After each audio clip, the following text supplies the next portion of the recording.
avec nous, mais vous êtes arrivé la deuxième chose que non, Monsieur Monet, en 1951, votre premier contact, comment cela s'est-il passé? Premier contact, je vais essayer d'être très bref, parce que ça serait trop long.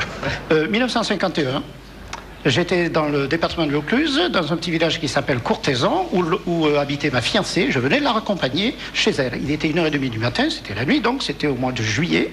J'ai pas noté le jour. Hein.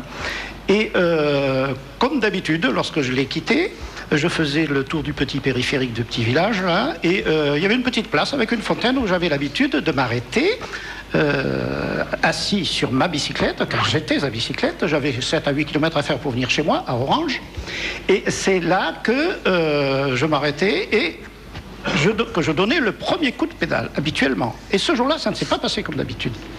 Avant même de donner le premier coup de pédale, je me retrouve instantanément téléporté 5 km plus loin sur l'ancienne Nationale 7 qui séparait Courthézon. C'est pas drôle à en Orange. plus, téléporté. Alors, mais surtout que monsieur s'est fait téléporter en bicyclette. Alors, tout à l'heure, nous allons voir quelqu'un qui s'est fait téléporter en voiture. C'est beaucoup moins simple. La bicyclette et moi-même. Hein, bon. Et bon, alors je me retrouve là, complètement hébété. Je me demandais si j'étais pas en train de rêver, justement, madame. Vous n'aviez pas bu un petit coup avec votre fiancée? Absolument pas, absolument pas. Je ne bois pas d'alcool, je bois même pas de vin en mangeant. Bon. Et pas en mangeant, donc là, j'allais pas rester toute la nuit à deviser sur cette affaire. Et justement, alors quand même, je suis quand même assez objectif, je l'ai toujours plus ou moins été.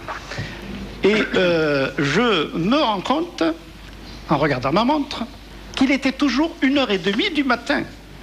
J'ai écouté, ma montre n'était pas arrêtée, elle marchait. Le temps matériel ne s'était pas écoulé, monsieur Chabat. Donc vous avez véritablement été téléporté? Absolument, absolument. Et croyez-moi, je sentais bien tout. Sur le moment, je me suis posé des questions. Est-ce que tu n'es pas en train de devenir fou? Bon.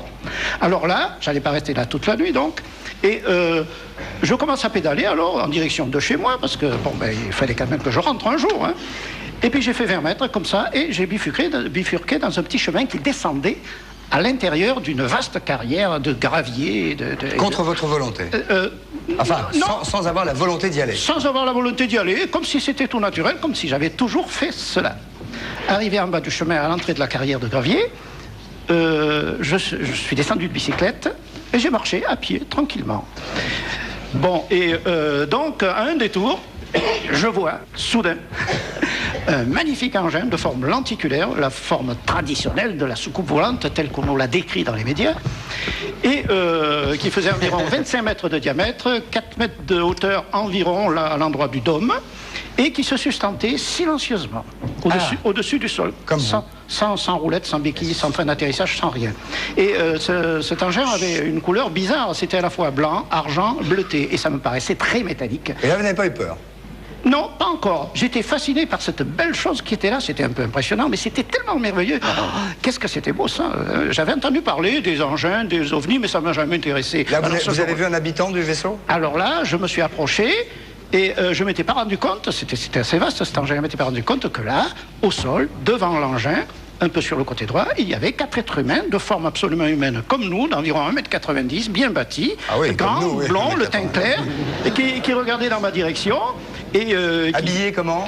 Ben alors là, ils avaient une combinaison qui semblait être faite d'un tissu métallisé, très, très serré au corps, serré au cou, serré au poignet et aux chevilles.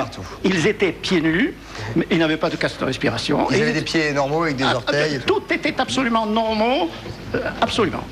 Et là, donc, je me suis arrêté environ à 3 mètres devant eux, environ dans 3 mètres, et j'ai posé ma bicyclette, et puis je les ai examinés. Ils étaient sympathiques. Vous n'avez pas eu peur? Absolument pas. Ils étaient sympathiques, ils étaient souriants, ils m'attendaient là. Bon. Vous avez un peu la voix de Max la Menace, vous l'avez déjà vu, hein? Ah, mais c'est formidable! Je me souviens plus de l'indicatif. C'est dommage que vous ne l'ayez pas, là, ça ferait formidable.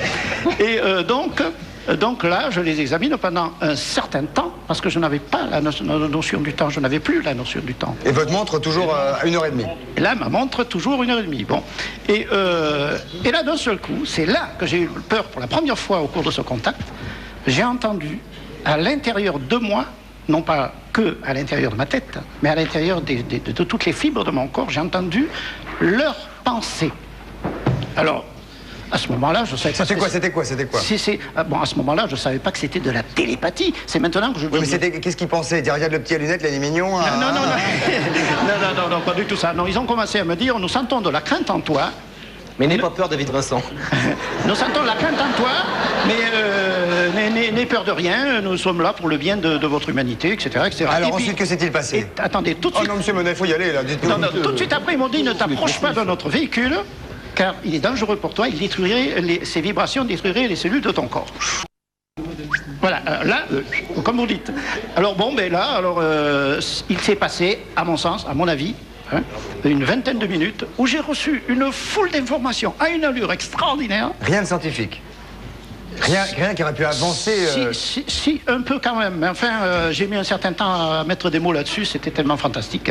Et puis, en français, bien sûr. Oui. Il s'exprime par télépathie en français. J'avais l'impression que c'était eux qui savaient choisir les mots de mon vocabulaire pour mettre sur ce qu'ils avaient à me dire. Bon. Et alors là, bon, au bout d'un moment, la conversation était finie. Enfin, une conversation à sens unique. C'était fini.